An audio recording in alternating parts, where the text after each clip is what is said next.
Fact number 1. The meaning of Islam. First, what does Islam actually mean?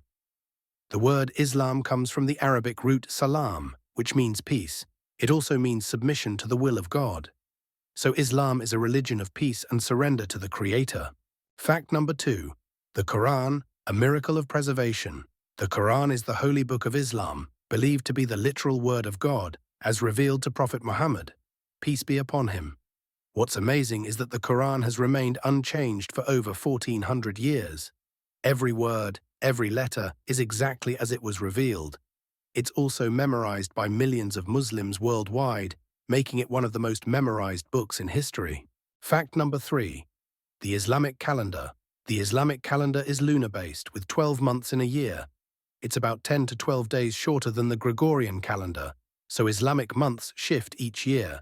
Key months include Ramadan, the month of fasting, and Dhul Hijjah, the month of Hajj.